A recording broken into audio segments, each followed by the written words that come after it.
Hello, good evening, welcome. This is Hot Edition. We're live from our news hub at Adesawe Kanda, also live on Kesmi 107.1 in Tamale and beyond. We're live on W 93.5 in Wa and beyond. I am Alfred Ocansey. My name is Beatrice. This evening here on Hot Edition, ad hoc committee investigating the chaos which marred the recent ministerial vetting set to resume public hearings tomorrow, with the minority expected to participate fully. We have details of that. Also coming up on the program, Ghana Private Road Transport Union, GPRTU, welcomes the reintroduction of road tolls by the government, but cautions that proceeds should be used for its intended purpose.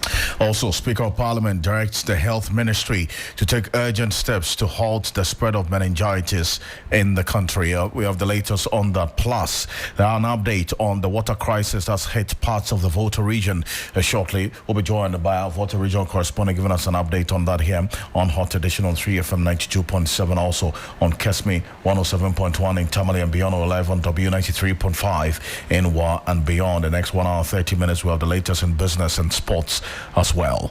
Safwa Boahin is here with a summary of the news. Safwa. Thank you, Alfred, and welcome to the news summary segment. Let's settle for a first story where the president has announced that the operation Recover All Loot will present its final report to him next week ahead of his referral to the appropriate bodies for action. President John Dramani Mahama has also reaffirmed his commitment to establishing a code of conduct for persons who hold positions of trust with strict adherence to it. The president made the comment at a central regional thank you tour in the Cape Coast. To our second story now, in the ad hoc committee tasked to investigate the chaos that's disrupted the ministerial vetting is set to resume its public hearing on Friday, February 7th. This comes after the committee suspended the interrogations after the clerk to Parliament review staff following a closed-door meeting on Thursday. Both sides have agreed to resume sitting. Also, the Ministry of Roads and Highways have officially announced plans to reintroduce road and bridge tolls in Ghana to generate revenue for road maintenance and related projects. In a press release, the ministry emphasized its commitment to implementing a modern and technologically driven toll collection system which aims to enhance efficiency, transparency and fairness in the tolling process.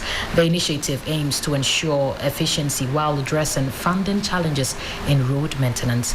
The statement assured the public of the government's commitment to implementing a modern tolling system to enhance road infrastructure development. And to our last story now, Minister of Education Haruna Idrisu has directed the management of the University of Ghana to reduce the residential facility fees by 25%.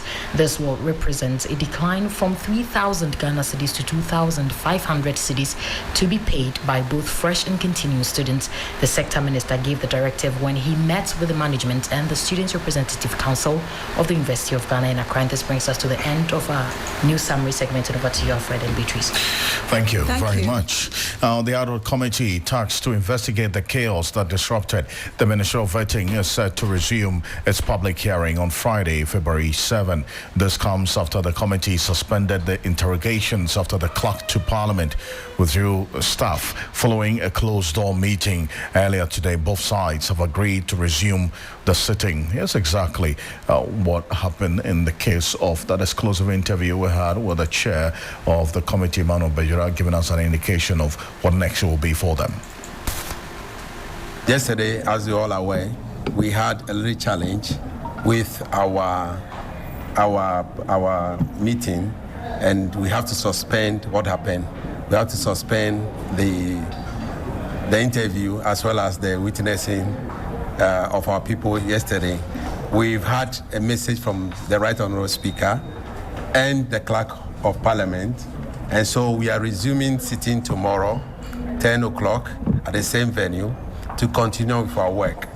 The Speaker has instructed that he's giving it a deadline of 10 days to complete our reports and report same to the House.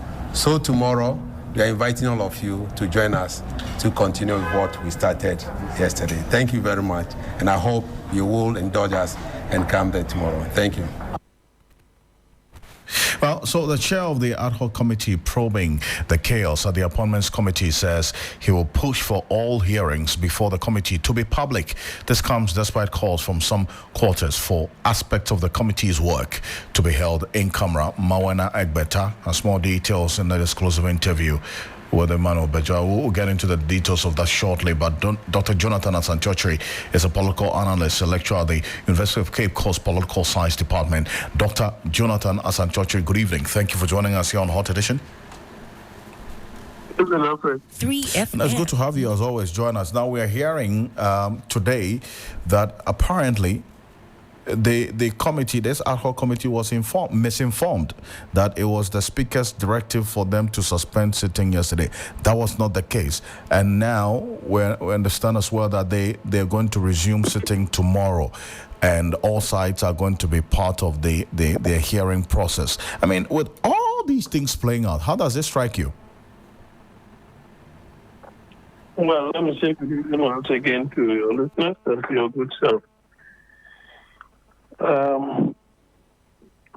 First of all, I think that the timing of this committee is a little unstrategic, politically unstrategic on the part of the ruling government. I'm saying so. I'm saying so because you still have something that is in the main, and which is the vetting of president, nominees in terms of ministers and deputy ministers. So, as my personal comment, I felt that they should have continued with the vetting, finished the vetting, set up the committee to start the investigation. Secondly, the decision of the minority to ask their members to withdraw from the hearing, from bearing witnesses and so on and so forth, tells me that Afenyomakin's apology that he rendered to the speaker, for the speaker to suspend, the suspension that he leveled against 3 of the MPP and 1 of the NDC, that apology that he rendered is an insincere one. It is politically motivated, but not sincerely motivated.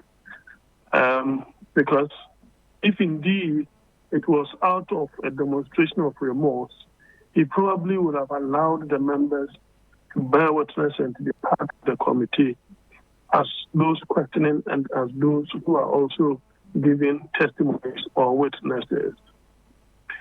And then I'm also surprised that the chairman had that information or message, so to speak, from the clerk, and purporting to suggest to all of us that the speaker has asked them to bring proceedings to a halt, that proceedings ought to be suspended. Then you are telling us that information was wrong, the speaker has not said anything. And so it surprises me that when he heard that, what stopped him from confirming or otherwise from the speaker before adjourning or suspending? Because you are on live television. It does not in any way send the right message, to the people of Ghana and beyond. And so, as much as they will want to continue, which for me, the timing is still wrong, I don't see with a vetting process taking place, the MPP will want to be part of this, because I think they may be self-incriminating themselves, and that's the more reason why they may not want to be part of this. But all said and done, if the speaker has asked them to continue, why not? It is for the public good. But then again, in the opposition and mindset of the speaker and setting up this committee, you get the sense that this has to be dealt with once and for all, and recommendations made to ensure that doesn't happen again. Because if you look at the terms of reference of this committee, they are supposed to recommend some changes to the vetting rules so as to ensure that some of these incidents that lead to chaos does not recur. So, for instance, the issue which you have been very consistent about, that it doesn't make sense for the ranking on the committee to be given unlimited time to ask unlimited number of questions. That's part of the terms of reference for this committee to look into and review. That cannot be left to chance, is it not? Well, I did not hear the latter part of your question. I was asking that certainly cannot be left to chance. I mean, it cannot be left to any other committee or be postponed for that matter, because you raised the question about the timing.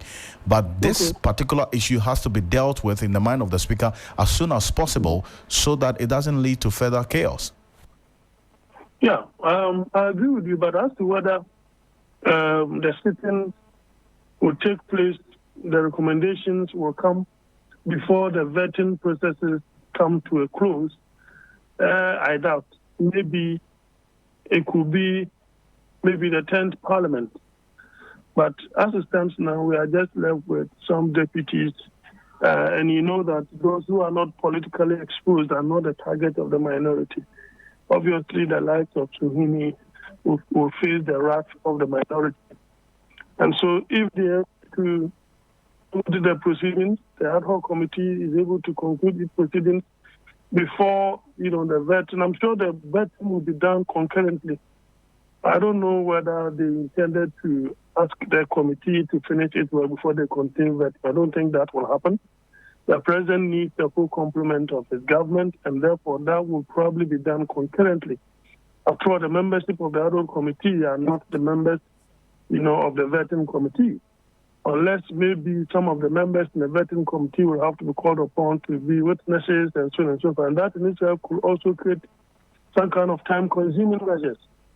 So we cannot leave it to chance. Yes, I agree with you. Recommendations ought to come, yes, especially the absurd one, allowing the ranking to have limitless number of questions, limitless number of hours to ask questions. Nobody in his right senses will allow such a privilege. It doesn't really make sense. So it is good that the committee is going to continue its job. We may have to see a finality to that. But I also urge the Speaker that this may be the immediate cause for another committee of that nature. But we have remote causes, especially when you look at parliamentary violence. And for me, we shouldn't lose sight of what happened on the 8th of January 2021. We shouldn't lose sight of that. We shouldn't lose sight of what happened with the UNEP. Maybe we can even let the UNEP go. But the soldiers' invasion of Parliament, of the 8th Parliament, it's an abomination. It's a cardinal sin to our democracy, and we must not let it go. We have to investigate it and bring a finality to that, so that those who had that mandate will have to answer questions. The NDC should be seen to be portraying the fact that they have been given the mandate. They are in power. The way and manner the MPP keeps throwing its weight about, as if they have all what it takes, and they seem to think that they are still in government. If you are doing the right thing, I don't think if you are in government, you are doing the right thing, you must shudder. You must fear. No. If you know and believe that you are doing the right thing according to law and according to consent and according to the values of the country, the values of the people, I think you must go ahead with all the force. Which Ghanaian is happy that the 7th or 8th of January, there was that invasion of the military in Parliament? Well, you see, that impunity is that which has perpetrated itself, and also what we witnessed just some few days ago. So I think that the Speaker will do all of us that good to investigate that particular issue and other parliamentary violence, as well as possible. Doc, appreciate your time on this. Thank you so much. You're welcome, my brother. Dr. Jonathan Asantiochiri is a political analyst, senior lecturer, University of Cape Coast Political Science Department. We stay on the government because the Ministry of Roads and Highways has officially announced plans to reintroduce road and bridge tolls in Ghana to generate revenue for road maintenance and related projects. In a press release, the ministry emphasized its commitment to implementing a modern and technologically driven toll collection system which aims to enhance efficiency, transparency and fairness in the tolling process. The initiative aims to ensure efficiency while addressing funding challenges in road maintenance. Well, the statement assured the public of the government's commitment to implementing a modern tolling system to enhance road infrastructure development. And we're joined on the line now by the Public Relations Officer of the Ghana Highways Authority, Ahmed Yate, will be joining us very shortly. But ahead of that, let's bring you some concerns from transport operators, particularly the Concerned Drivers Association of Ghana, which has called on commercial drivers to exercise patience with their demands to increase transport fares. The association says that the new transport minister needs time to settle in to be able to institute clear policy directives. Let's hear the PRO for the group speaking to the press earlier.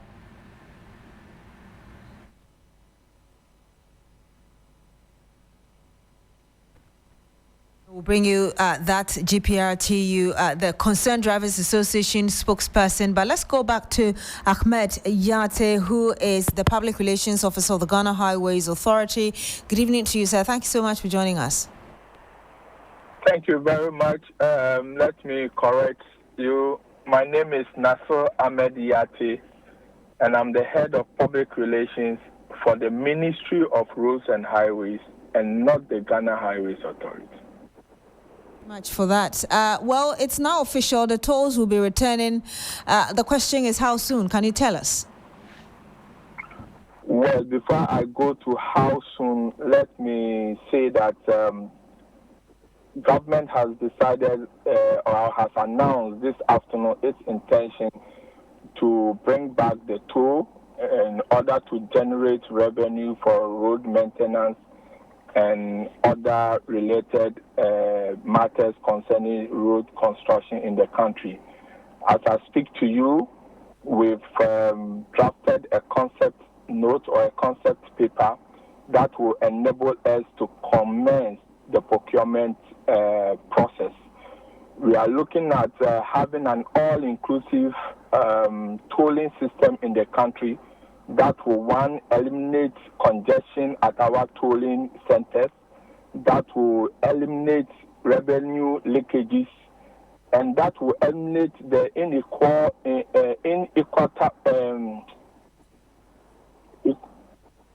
the situation where some road users don't pay toll, but they use the road that we develop, but they don't get to pay tolls. We want to eliminate all those issues.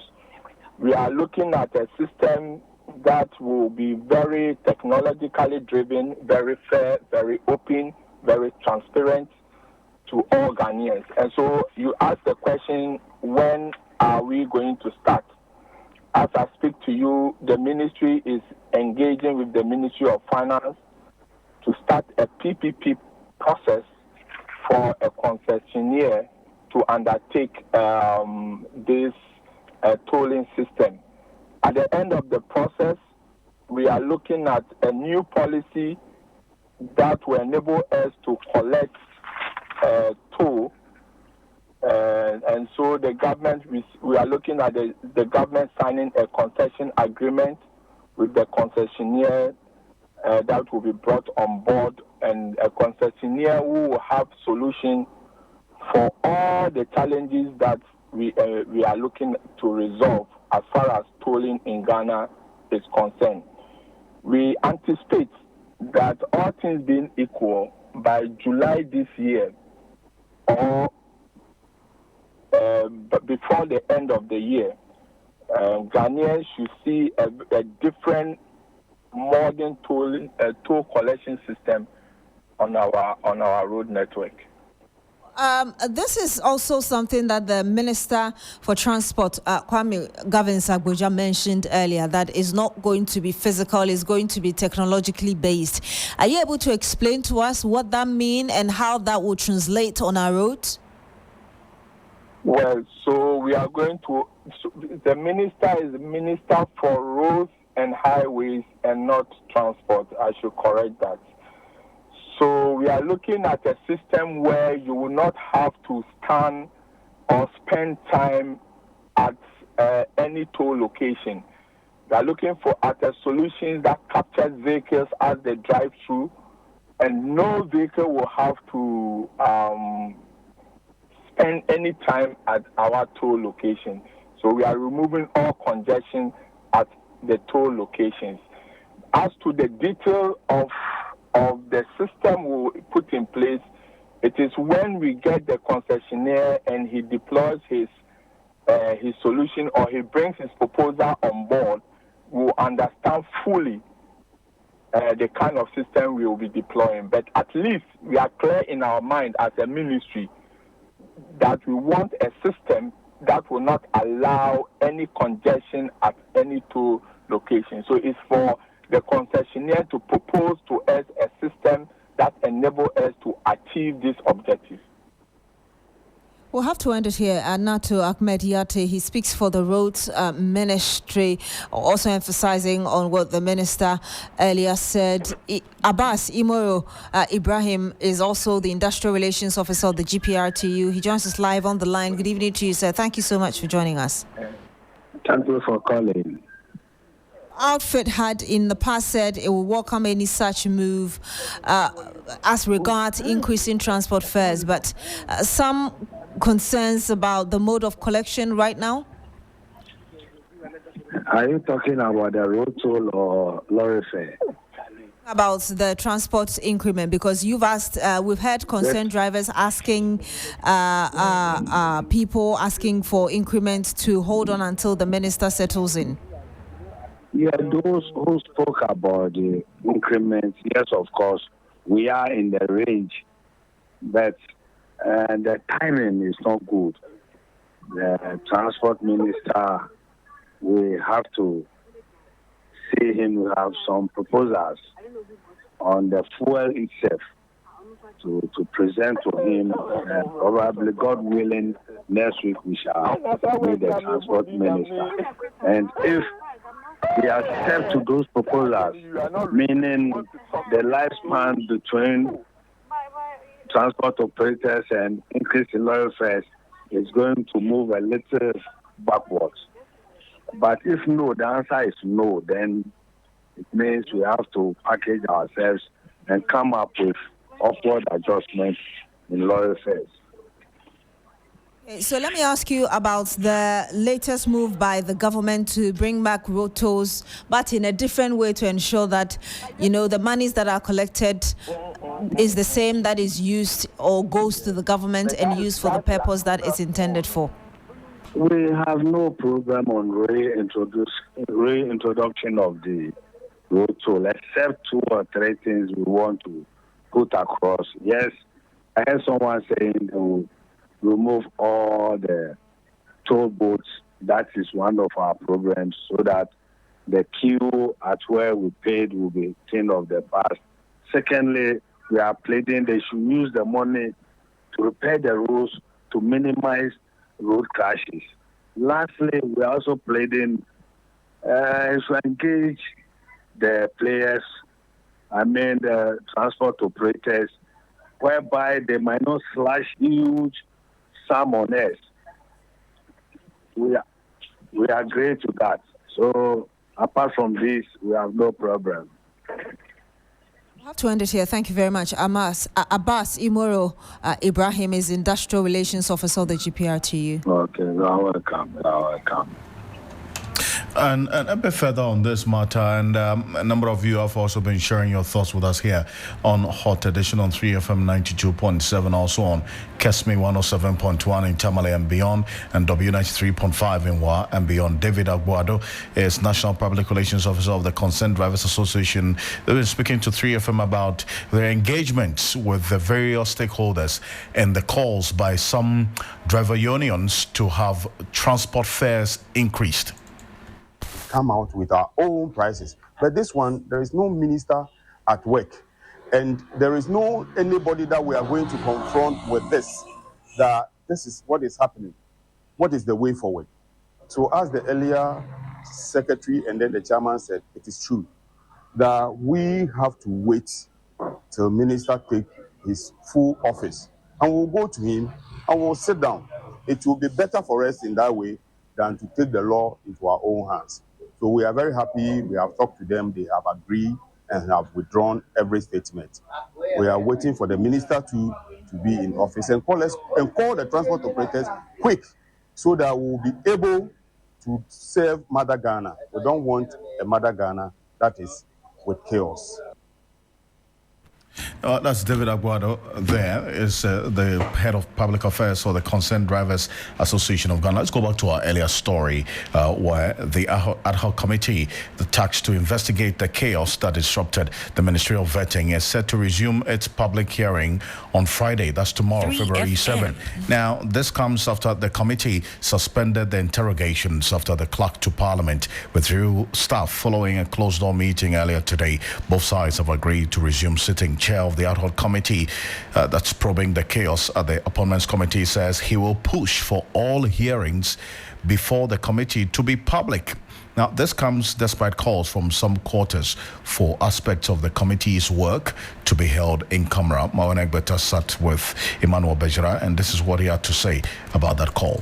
That would depend on them because they have not given me any work. The speaker who has given me work to investigate. So if they have anything at all, they should direct their thoughts to the speaker. So I'm not in their mind to know why they wanted us to stop. If they really have any reason why they wanted to stop, they could have even engaged me. They didn't engage me. They want to use the back door to do this. That was seeking to undermine you. Not only undermining me, they were undermining the speaker. What was I going to tell the speaker when the speaker requested for a report? Will I tell him that you have instructed, the speaker has not instructed anybody? What was I going to tell the person? So my integrity was on the line. Not only my integrity, the integrity of this house. I mean, so you saw clearly what happened. It's out there. Everybody has seen the videos. So what are we running away from? People went and members of parliament, honorable members of parliament, went under tables, breaking tables. Don't we have manners? Why are we called honorable members? If we don't have manners, we don't have integrity, then we should not be in this house. And I think it's time for us to sanctify this house and bring sanctity and order to this house. It's becoming too many, in recent times. Why? As Emmanuel Bejra, they're livid and reflecting the sentiments of many of you, including Dr. Rashid Rahman, Executive Director of the Africa Center for Parliamentary Affairs, who's joined us right now. Dr. Rashid Rahman, good evening. Thank you for joining us here on Hot Edition. Good evening, Alfred. It's good to have you. Now, you listen to Emmanuel Bejra, who is chairing this 7-member committee to investigate exactly what happened that led to the chaos exactly a week ago, as a matter of fact. And he was quite clear in his words. The dishonorable way and disgraceful way that these members of parliament, mostly on the minority side, led to this chaotic scenes that we saw. I mean, for you, how should that influence the committee's hearings, especially when he already has an idea of how things played out? Well, I think, honestly, Alfred, for me, even the whole idea of setting up this committee is just maybe to tick the legal box. Otherwise, I mean, we all saw what happened. What else is somebody going to say or deny that did not happen? So really, I think members of parliament from both sides, I sincerely hope, will let this committee do its work. It's in their own interest so that we can sanitize the image of this very important institution. this is the last bastion in our kind of hope for democracy. If we lose hope in Parliament, if we think that it's an institution that is there to, protect its own, an institution that is there supposed to be, if you like, a place where we see accountability and transparency at play. If they are trying to do anything contrary to that, and we lose hope in that institution, I guess our democracy is going to suffer in the long run, and we are all in the same boat, Alfred. And yes, indeed. I mean, and we saw what happened at the committee's sittings. Apparently, the speaker was misrepresented to the chair, and he was made to abruptly end the committee's sittings. And we later got to know that the speaker did not even give any directive or instructions for their work not to be publicized. I mean, hearing this, how did it strike you? Well, I mean, simply what it's beginning to emerge is that some people are afraid of the work of this committee. Some people have a lot to hide, and they are doing everything possible. That is why, Alfred, some of us strongly supported the action that the Right Honourable Speaker took, because we know over the years that once matters go before some of these committees, especially the Privileges Committee, how many times haven't MPs been referred to the Privileges Committee in the last and previous parliaments? Have you ever heard anything that came out of that? They want to use some of these mechanisms to hide away from their own wrongdoing. And honestly, for me, I would have hoped that the speaker's suspension remained, even though some lessons and some clear messages have been sent from that action. I would have loved that, the suspension remain, and let those who disagree go to court and challenge, and let's hear what the courts will say. Because like the chair of the committee said, this is becoming too much. Just now, I'm at a democracy conference in the US currently, and one of the participants told me, "Oh, your parliament has been in chaos in the last few weeks, in the news for all the bad reasons. Is that what we want as a country?" I don't think so. This house, I think, needs some sanity. And if we are not careful, like I said at the beginning, if we lose hope in this institution, then democracy is just simply out of the door. And that sanity that has to be restored, or as it were, implemented, in what form should it come? Can this committee do that work, or we should be looking at other ways of sanitizing the legislative arm of government? Well, I think some of us have been saying, Alfred, that to leave members of parliament to regulate themselves, I think is quite difficult, especially in our system that is, where we see very deep partisan divisions and everything is read from NDC, MPP kind of perspectives. Ideally, we need maybe some outside institution that will be regulating this. And then we come in to regulate this every 4 years. I mean, every 4 years is quite a long time to wait. And so when we have committees like this, hopefully, if they do their work well and they are allowed to do their work, maybe some sanity might begin to return. So I would just urge honorable members to leave the Bejira committee to do its work. I would urge that, the conversations be in public. And I would urge that whatever comes out of the work of the committee, whatever recommendations that the committee makes, those recommendations are implemented to the fullest, because that's a parliamentary committee established under the rules of parliament. If they finish their work and the recommendations are just put aside and then we return to business as usual, then I think we are not going to get that sanity. I mean, Alfred, unfortunately, they are a house regulated by rules. And sometimes some of these rules are used and abused.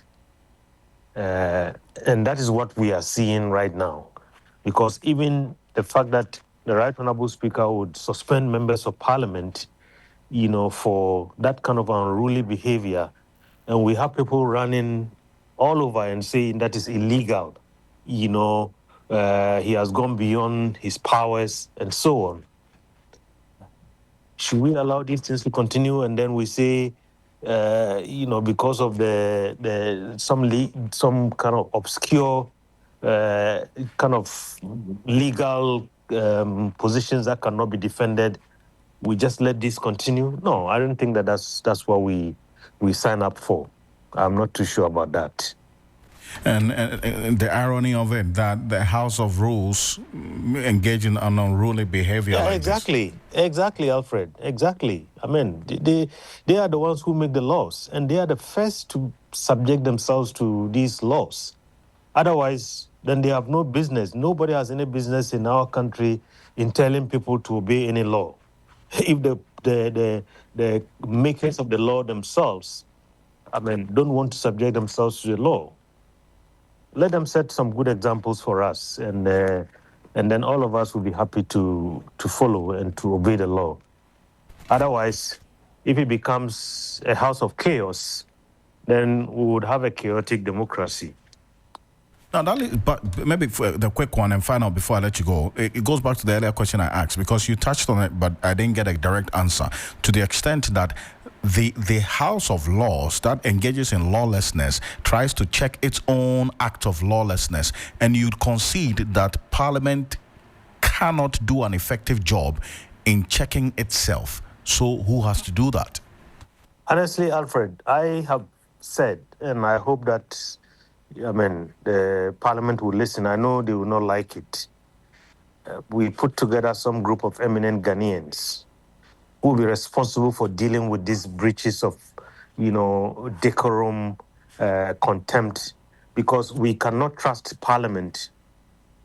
For instance, you remember the work of the Privileges Committee, where about 3 of their own were found to have absented themselves from Parliament and so on. Those people should have been expelled from Parliament if really the Privileges Committee kind of did its work the way it's supposed to be done. But what did we hear at the end? The matter, as soon as it went to the Privileges Committee, it was almost like just put the matter on its deathbed. So in the standing orders, I know they don't have that. But, if they are minded, and I think it's in their own interest, perhaps we should have some kind of provision where some eminent Ghanaians will be responsible for dealing with this unethical and unruly behavior whenever it happens in Parliament. There are examples. In some countries, there are parliamentary committees that are made up of people who are not members of Parliament, because they consider such matters very important to leave it just in the hands of the politicians who would show up in the full glare of the media and make a mockery of everybody, and then go behind the scenes and be shaking hands and expressing a lot of friendliness behind the scenes. You see them, when you take off your camera, you will not even believe that they are the same people who were at each other's throat in the full glare of the media. And that is why we need some kind of outside structure. Otherwise, Alfred, I think we are going to continue dancing. And as somebody will say, it's almost like you are on a treadmill running, but you are standing at the same place. That's a sad reality. I thank you so much, Dr. Rashid Rahman, for your thoughts, as always. Thank you. Dr. Rashid Rahman is Executive Director of the Africa Center for Parliamentary Affairs, attending upon an invitation from the U.S. Congress on the matters of democracy and parliamentary governance. Some more here on Hot Edition. The National Identification Authority, NIA, is bringing a revolution in the use of the Ghana card. Authorities want to make it possible for Ghanaians to apply for passport using the Ghana card without having to visit the passport office or fill any forms. We'll tell you more of how that works, and we're joined by Wisdom Safo. He's with our research desk. Wisdom, will be speaking to the NIA itself very shortly, but aside from linking the Ghana card to the passport system, and we also do understand being used to pay your Momo or Momo transactions. What more can you tell us in terms of the innovations coming up? All right, thank you very much, Beatrice. And so the NIA has outlined several proposals on how to innovate the Ghana card system. So the first thing on their board is to integrate the bank and Momo transactions to the Ghana card. So they plan to link the Ghana card directly to the bank account and mobile money wallets. It will allow you to make payments without needing a vendor details. So you don't need someone's details to send money to the person. And also they are planning on bringing booths in various vantage points so that you can quickly instantly restore your Ghana card in case it gets missing. Like we have with the Momo guys around? Yes, exactly. So they have to give us clarification and details as to how they plan to implement that. And also they are proposing, there's an idea of using the Ghana card as a driver's license. So you don't need to queue to go to the DVLA and get a new biometrics for your driver's license. You can substitute that with your Ghana card. And also they are planning on using the Ghana card system for an easy online passport application system where it will allow you to have a passport application done entirely using the online system, but using your Ghana card. So there's no need for in-person visits to the passport office. And also they are planning to have an automated toll payment where you link your Ghana card to the toll payment system so that when vehicles pass through the booths, automatically you get deducted. That's another way of proposals that has come up. And also they have a way, they are proposing that they will extend the NIA service hours so that even when you want to do anything, you can access it online by just keying in the details of your Ghana card. And these are some of the other ways they are trying to have an innovative aspect to the use of the Ghana card. Quite interesting details there. Thank you very much, Wisdom Safo. Yaira Koku is the Executive Secretary of the NIA. He joins us live on the line. Good evening to you, sir. Thank you very much for joining us. Good evening, madam, and thank you for having me. Quite interesting details you're getting from even our research team member. But first, tell us, how do we hope to link the Ghana card with payment systems in Ghana? For example, being able to pay for mobile money services, among others. Okay, thank you very much, and good evening to your listeners. Now, the Ghana card, as I'm sure you have your own, it's a multi-purpose card. Now, when I say it's a multi-purpose card, it means that there are so many functions on it. Example is it has a chip encoded, and the chip has a 148K storage. Now, when you say we're going to link it with a bank account or Momo account, now the chip has an applet, a space for digital banking. So it's just a matter of collaboration between the various banks and the Momo, the telcos, especially either MTN or Airtel Tigo. Just yesterday, we had a meeting, our first meeting with GCB. The MD came around for us to kickstart how we can do collaboration and make sure that at least you can link your Ghana card to your Ghana commercial bank accounts and other things that you can do with it. So purposely, the Ghana card can do that work. It's just a matter of just having the stakeholders and activating that part on your Ghana card.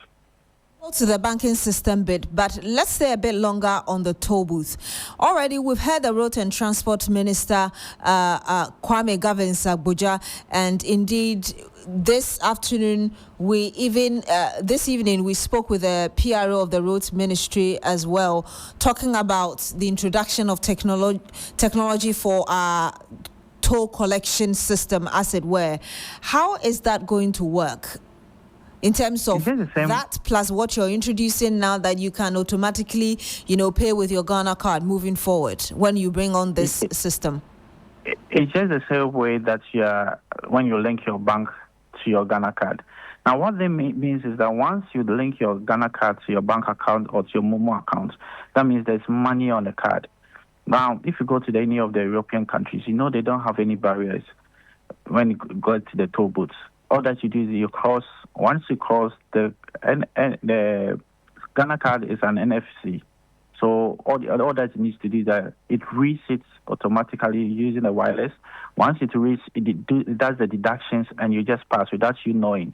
Now, as I stated, getting to the latter part of the statement, it's going to be a stakeholders agreement that we need to sign with all of them. All of them have to come on board because, for example, if you pass through any of the toll booths and you've linked your Ghana card to your bank account or your Momo and there's no money on it, there should be a way that when you're going to renew your license and you get to the DVLA, they should be able to enter your Ghana card and know whether there's any balance that you've not paid your toll booths, you've not been paying, so that you can pay that money before they can renew your license for you or before you can do your roadworthy. So it's going to be a collaboration thing between most of the government agencies. To believe that one of the things the NIA may be considering is safety. I mean, how sure should I be that if I fling my Ghana card on these machines, it's safe and I will not get fraudsters getting into my system later? One good thing about the Ghana card is that it uses your biometric data, which is a unique identifier to you only. So until you get the card and authenticate against it, there's no way anybody can use your card. So that's why, as part of the recommendation, we are saying that why don't you have a booth so that when your card is missing, you can just go there and get it? Because if my card is missing and you get it now, you can't use it because if you want to perform any transaction, you need my fingerprint to do it. And once I'm not there, there's no way you can do it. So if we are to do that toll booth the booth for you to do the card replacement, you just make the payments, you go to the booth and just place your fingerprint and your card is printed for you. Now the question somebody will ask is, in case somebody have the other card, what would the person do? There's nothing you can do with it because the moment a new card is printed for you, the old one is deactivated for you. So one thing my last question to you, you also talk about passport, how you can use the Ghana card for passport without having to necessarily fill any form. Also, it may work with the DVLA. Can you explain to us how that would work as well? With the passport is the easiest one. When you go to NIA to apply for your Ghana card, the first thing is that they need to establish your identity, whether you're a Ghanaian or a non-Ghanaian. If you're a Ghanaian and you get your Ghana card, it means that you've gone through the thorough process to be identified as a Ghanaian. Now, you need to get your passport. One of the requirements that passport office needs from you if you want to get a Ghana passport is your Ghana card. Now, I present my Ghana card to the passport office. They verify. Now, once they verify, why should they capture my fingerprint again when all those details are with NIA? So it's just a matter of just sitting at your home. First, establish that authentication by using your biometric to identify yourself. Then all that you do is you fill the form, add the additional fields that passport needs, and you submit it. You do a delivery, and it can bring it to you. So that's why I'm saying it's going to be a collaborative thing between the NIA and all the stakeholders. This thing is easy and can be done. I don't know why there should be duplication. Government agencies should have an EFIS they are managing. DVL is having their EFIS. Passport office is having their EFIS. And that's all a cost to the government. When you have a national identification authority that is having all these data, there's no need for others to capture your data again. Now take a copy of your driver's license. Take a copy of your Ghana card. Just look on it. You can see that we are capturing almost the same data. So why don't we incorporate what the DVLA is taking into the Ghana card? There's so much space on the Ghana card chip that all can be stored on. So it's just a matter of going to DVLA. I present my Ghana card. They just put the data that NI is having. They enter whatever they want to also do to enter into their system. Then they just program what my driver's license on the Ghana card. Anytime a policeman stops me, I give him my Ghana card. He has a device. He reads it and see whether there's a license, driver's license activated on my card, and that is all. You can that's all. So it's as simple as that. And one thing that this thing will help is crime detection.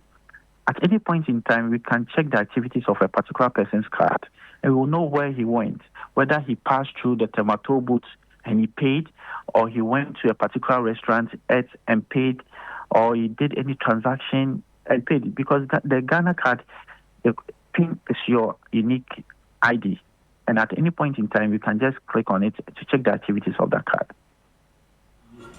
We'll have to end it here with you. Thank you very much, Executive Director of the National Identification Authority, Koku Yaira.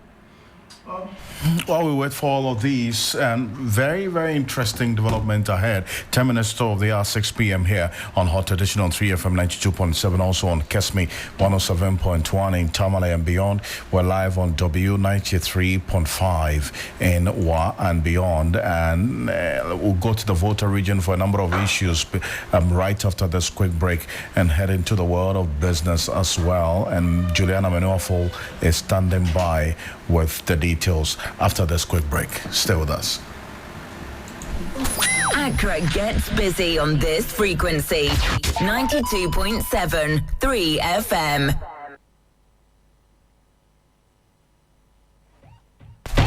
Imagine a place where voices matter, where every corner, every street, every community is a platform.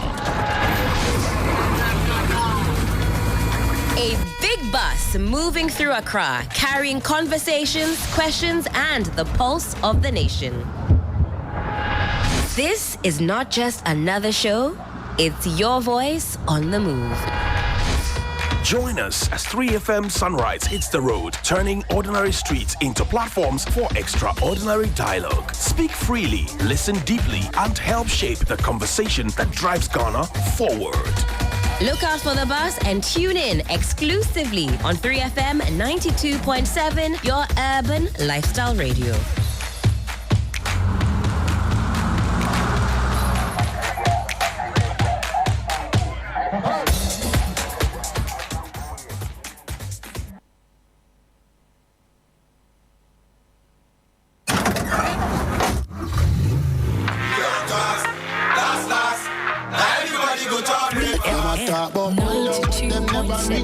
Hey, ready to make your drive home epic? It's the 3FM Drive with the one and only Giovanni Killen right here on 3FM 92.7. Weekdays, 3 p.m. to 7 p.m. We're transforming your commute into a top-tier experience. Need a pick-me-up? Our music belt is pure energy, pure vibes. Stay ahead with the Drive Sports, bringing you the latest scores and highlights. Curious about the stars? We've got all the hottest trends, celebrity profile interviews, plus DJ faculty has got you. Mondays, Tuesdays, Wednesdays, Thursdays, Fridays on 3FM Drive. You know. Accra gets busy on this frequency. 92.7 3FM. Hello, good evening. Welcome to the business segment on Hot Edition. Coming up tonight, majority shareholder of defunct Heritage Bank, Seydou Agongo, rubbishes Bank of Ghana's claim that his bank was not fit and proper, adding he was victim of political persecution. Whatever you tell them, they check. So after checking and giving me the license, within a year time, you now come and tell me that I'm not fit and proper. Which English is this? My name is Menu Afo. We have details of this and more lined up for you. Please stay.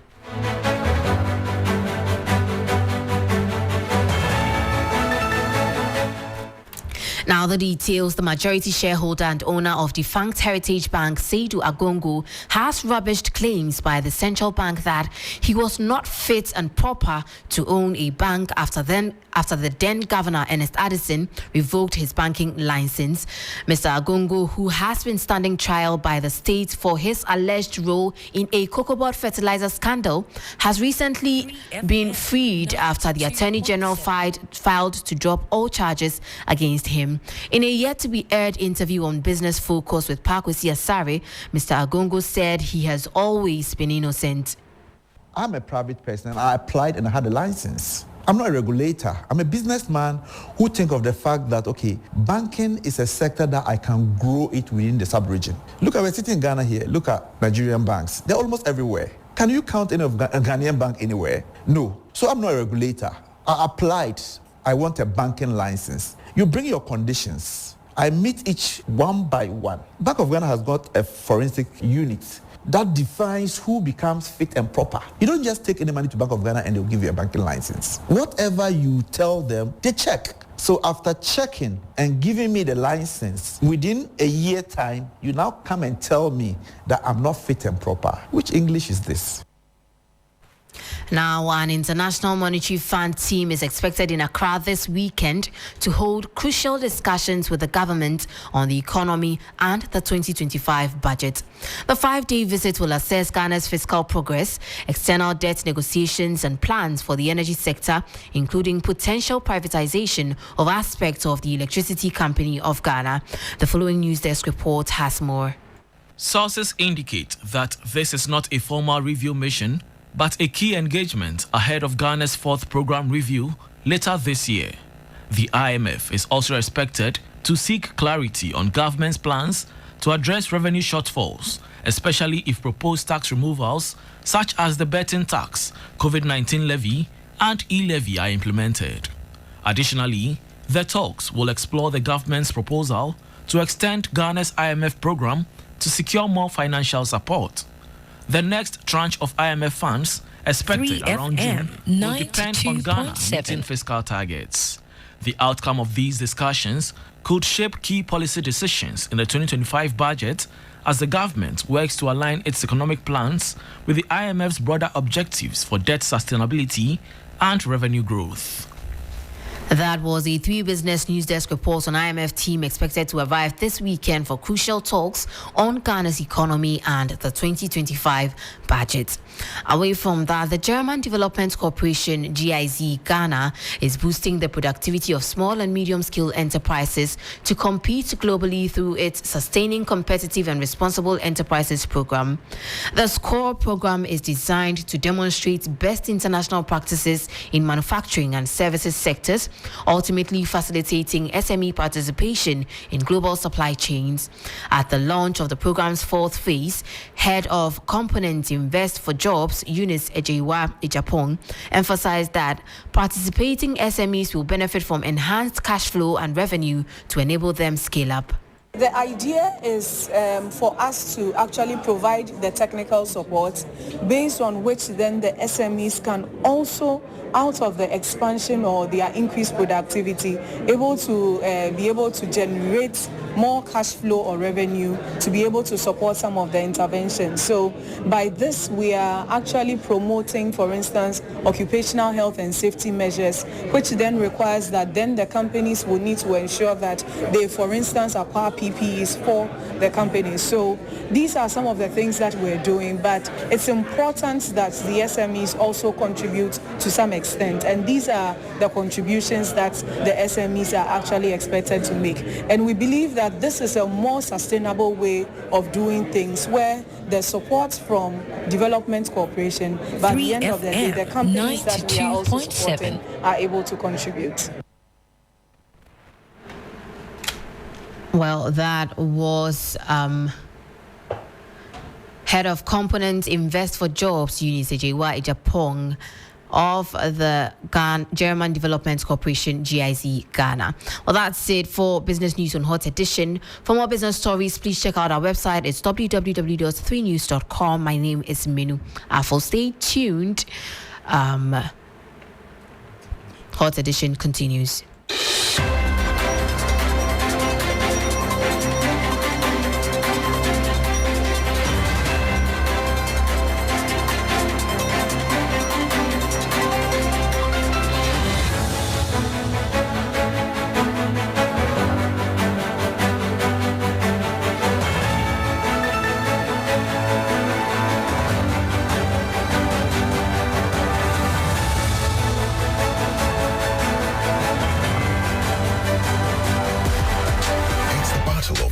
teams in a 3FM 60-day Fit Start Challenge. Which team will come up tops? Will it be Team Comfort or Team Helen? Will age and tact triumph? Or will youth and energy win?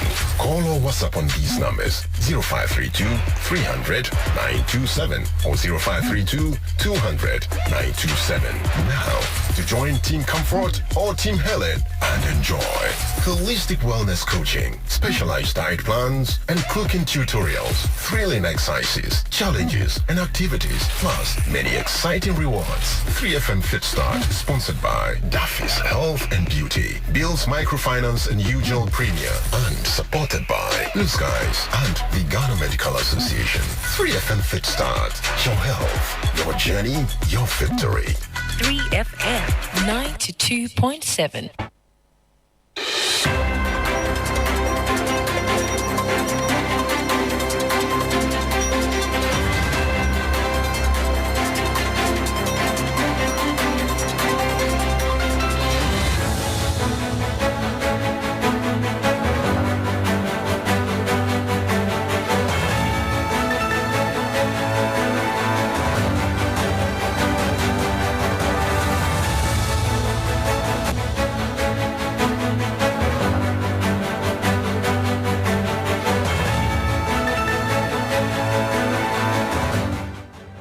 You're still listening to Hot Edition here on 3FM. It's now time for the sports. My name is Akosia Eje. The Ghana Police Service have arrested one more suspect, Elizabeth Akosia Intriwa, also known as Akosia Black Chinese, in connection with the violent disturbances that occurred during the Nswatreman and Kumasi Asante Kotoko match. In a related story, Ghanaian giants Kumasi Asante Kotoko and Accra Hearts of Oak have joined forces to push for improved security at league venues following the tragic incident at the Nana Kwamasa Park in Nswatre. The two clubs have announced plans to submit a joint position paper to the GFA advocating for stricter security measures in the Ghana Premier League. Meanwhile, the GFA met with stakeholders today, and here is a report by Mutala Yakubu. Today, the leadership of the Ghana Football Association met with reps of the 18 Premier League teams to discuss key issues following violent clashes in Nswatre, which claimed the life of a Kumasi Asante Kotoko fan. Key amongst the issues that were discussed has to do with stadium safety, crowd behavior, and procedures that are suitable to create an enabling environment to protect officials, players, and fans alike. Earlier in the day, Accra Hearts of Oak, together with Asante Kotoko, released a joint statement calling on the Ghana Football Association to have a relook about stadium safety. Also, the Ghana Police Service released a statement that they've arrested one Elizabeth Akosia Intriwa, bringing the total number of arrests to 6. That was Mutala Yakubu's report. Also, the Ghana Football Association's ESCO member Frederick Echampo is adamant all guilty parties in the death of Asante Kotoko fan Francis Yafrimpong must be drastically dealt with. Only one outcome, that perpetrators must be brought to book, they must face justice. That's the outcome. Because what happened there goes beyond football. It's crime, it's murder. And the perpetrators must be brought to book. They must face the full rigor of the law. Okay. All the provisions in Uganda's criminal code, in terms of murder, must be applicable here. You remember the chairman or the owner of the club was arrested. Yeah. Why was he arrested? Because it was in the news that he might have instigated the people to go there. When it comes that, you are abetting crime. So, you understand, all these things are there. That's why they are arresting all those people. So you go to court, you go and say your side of the story. If you're exonerated, fine. But they must find the killer or the killers, and they must face the full rigor of the law. GFA ESCO member Frederick Echampo. On the foreign front, Brazilian defender Marcelo has announced his retirement from football at the age of 36, bringing an end to a career that saw him become one of the most decorated left-backs in history. Marcelo, who earned 58 caps for Brazil, rose to prominence at Fluminense before joining Real Madrid in 2007 at just 18. During his 15-year spell at the Bernabeu, he won 25 major trophies, including 5 Champions League titles and 6 La Liga crowns. But to the Carabao Cup now, where Ancelot have been talking about referees, and according to him, we know that referees are set to make in-stadium announcements about the outcome of video reviews in the Premier League from the start of next season, and Liverpool manager Ancelot isn't a fan of that. The protocol is currently being trialed in the season's English League Cup semi-finals, with the first announcement coming in the first leg of Tottenham's match with Liverpool when a goal for Spurs was ruled offside. For me, that's not necessary because I see when the referee makes a decision, I go 2 steps backwards and I see the live coverage of everything. Maybe if he would have explained and it was in disadvantage for the home team, then maybe there comes even more pressure on the referee. So I wonder if it's a good thing for the referee because he's already under a lot of pressure in every game from the home fans. And I think this him explaining if it's against the home team would even add more pressure in the next and the next and the next decision he has to make. But they always tell me they are very well trained for this. Meanwhile, Ange Postecoglou says if Spurs are able to overcome Liverpool at Anfield, it will be massive for their future, especially owing to how they've struggled this season. No hiding it would be massive because, like I said, it's not. I mean, we've obviously had to beat both Manchester clubs to get to this point. We've had to beat Liverpool in the first leg to be in this position now. So, we get to a final. It's going to be hard earned, and like I said, going to Anfield, the way they're going this year, they've been an unbelievable team. They're so consistent. They're the most sort of settled, injury-free team in the whole league. I think. Apart from us, they're the only ones sort of in all the competitions, still having a crack in all the competitions. So, all those ingredients, if we can manage to overcome that and get to a final, I think it'd be massive for where we're at, massive for our future, and I'm sure it'll accelerate the growth of our players and the belief in what we're trying to do. So, in that context, it's a massive night for us. But I think we've earned the right to be in this position, even though it's been a real difficult season for us. So, I think we've earned the right to be in a position where we can make a big impact. That's all for the Sports on Hot edition with me, Akusia AJ. For more sports updates, you can follow us across all social media handles at 3SportsGH on X, Facebook, Instagram, and TikTok.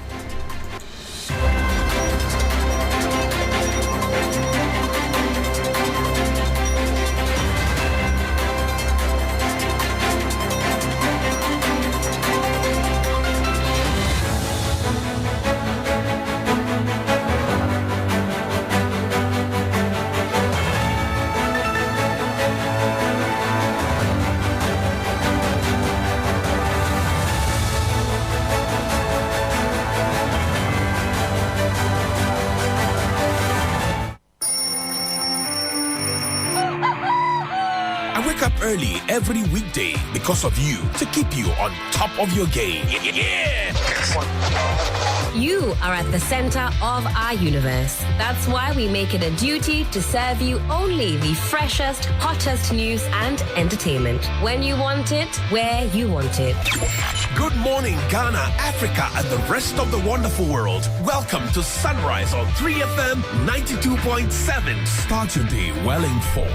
Start with us on Sunrise on 3FM 92.7. Catch the all-new Sunrise Morning Show on 3FM 92.7 with me, Johnny Hughes, Helen Apiampofo. Weekdays from 5:55 a.m. to 10 a.m. only on 3FM 92.7. 3FM, your urban lifestyle radio.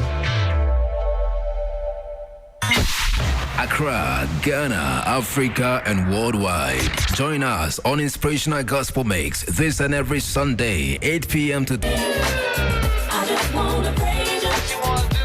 FM. Romans 8:28, and it says, all things work together for the good to them that love the Lord. Kwame, that is absolutely my favorite scripture.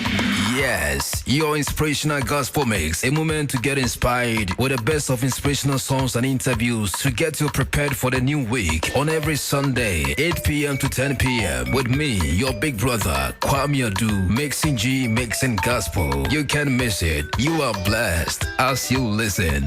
3FM 92.7.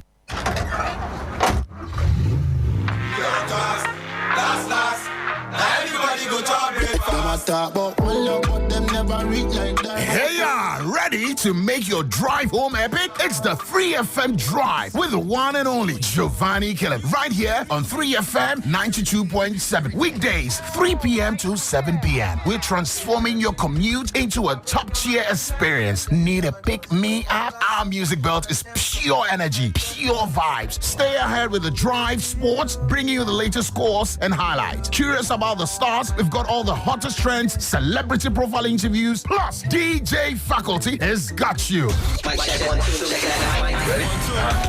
Tuesdays, Wednesdays, Thursdays, Fridays on 3FM Drive. You know where it's at. This is where the action is at, live on the 3FM Drive on 3FM 92.7. Welcome to the 3FM Drive. That's right!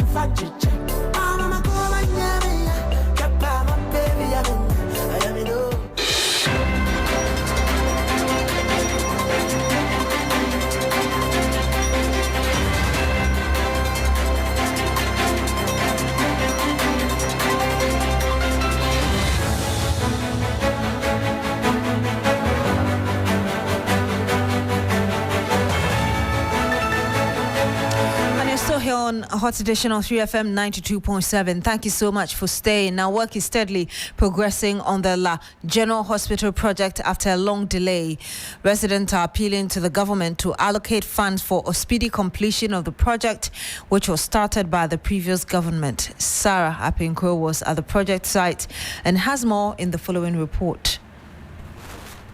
The reconstruction of the La General Hospital has lingered since 2020 after the old facility was demolished.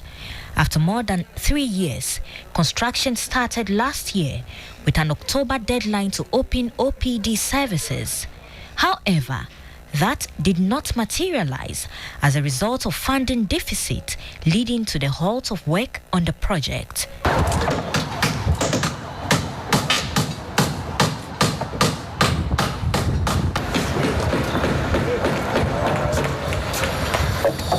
3FM's visit to the site on Thursday witnessed a few workers on site.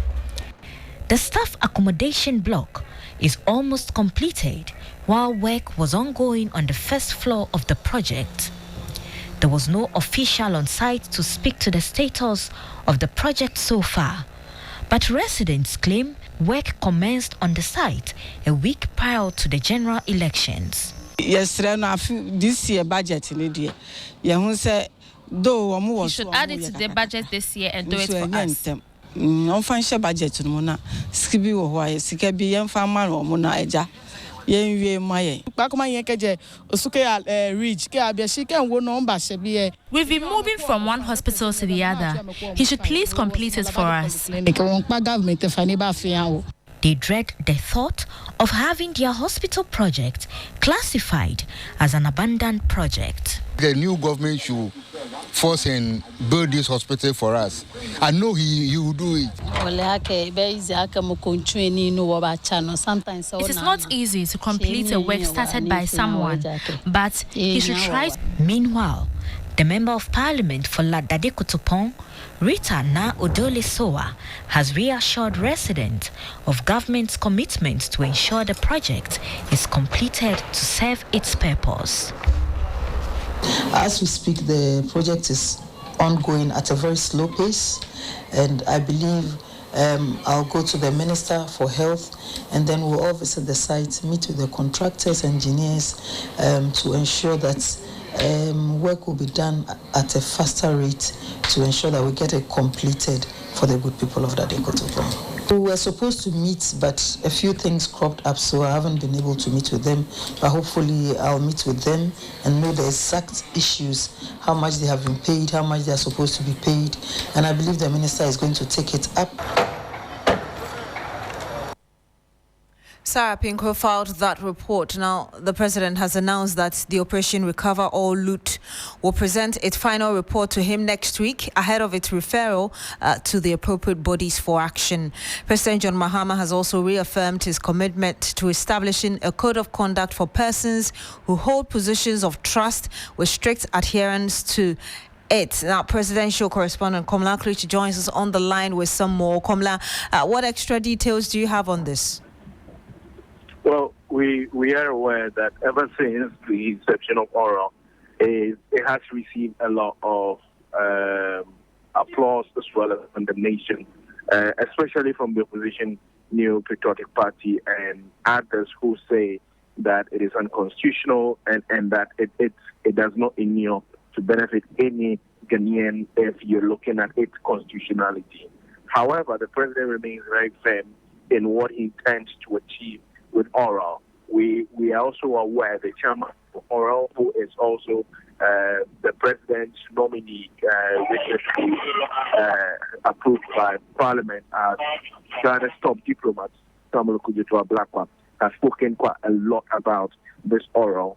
But the president speaking to constituents in Cape Coast or the central region as part of his thank you tour of the region, has hinted that the committee has done with its work. They have collected a lot of a lot of applications, so to speak, or petitions for that matter, and that they will be presenting a report to him next week. Not specific on the date, actually, but he gives the hint that next week the report will be presented to him, and that he would just go ahead and refer it to the appropriate investigative bodies for them to continue. But he's equally been sounding a word of caution to members of his administration that oral is not just going to be about the past administration, but would also affect members of the current administration. And so they should be very mindful of their conduct in office. You will recall, whilst on the campaign trail, he makes the point that they should show modesty and respect to all manner of persons whom they come into contact with once his government is formed. He's reiterated that while swearing in some of his appointees. And so he says he is very soon going to establish a code of conduct for people who hold positions of trust in society, especially public office. So they will strictly adhere to it. All of this is to ensure a certain kind of discipline that he would be instilling into his administration. And that's supposed to be the catalyst going forward for people who serve in public office. Komla, the indication of a final report perhaps will solidify the fact that this possibly is the end of this oral team's work because the AG eventually is taking over with whatever it is that they've given him.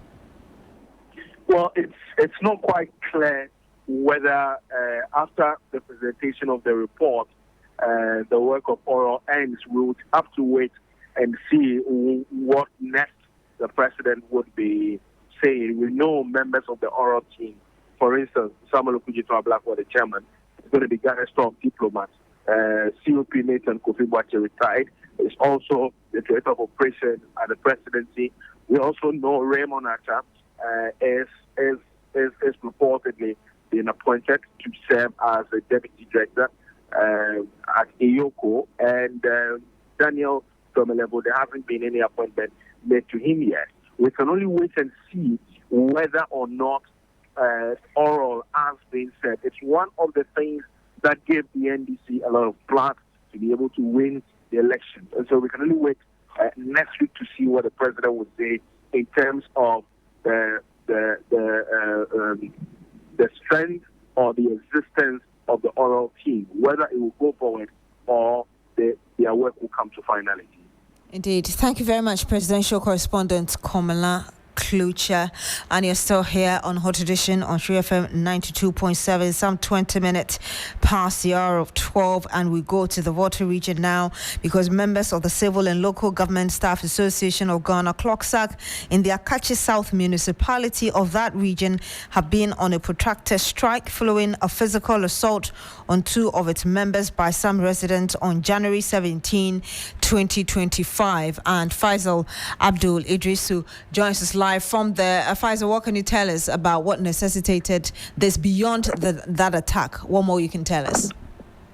Yeah, so Beatrice, on the 17th of January, that was a Friday, we are told that two routine field officers of the Physical Planning Department of the Municipal Assembly had gone to a property that was under construction to demand from the developers whether they have the necessary permit to allow them continue with the construction.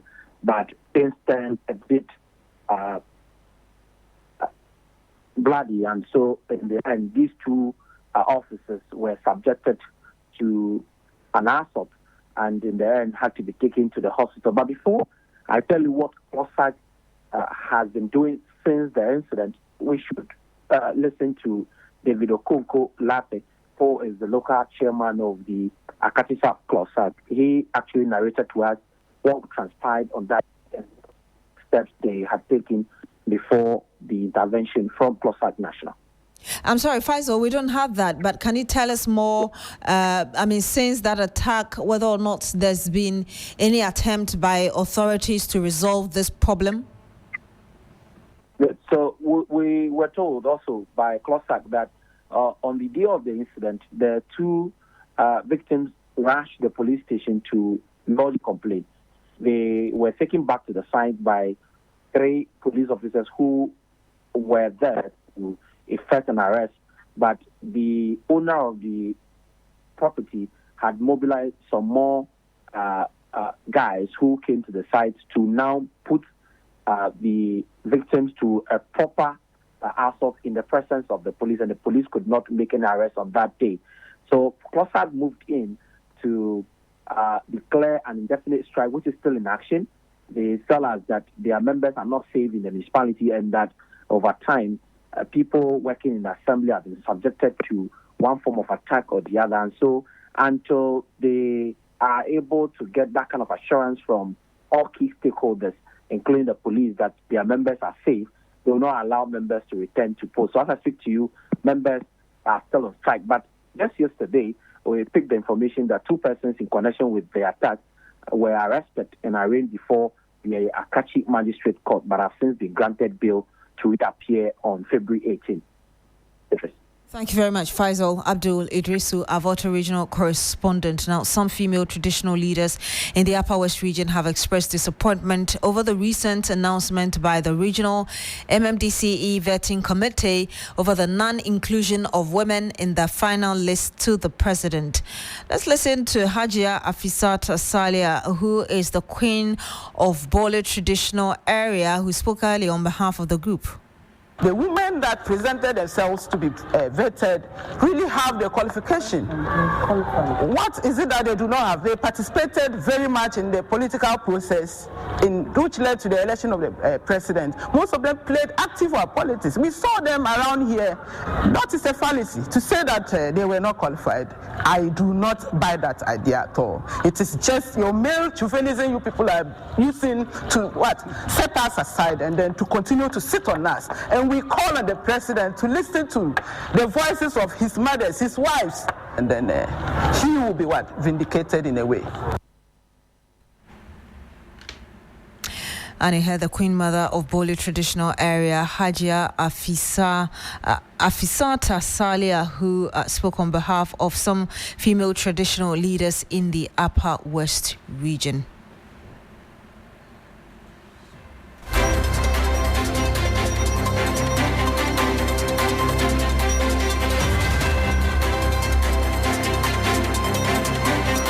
that's it for Hot Edition on Shri FM 92.7. My name is Beatrice. Thank you so much for joining us today.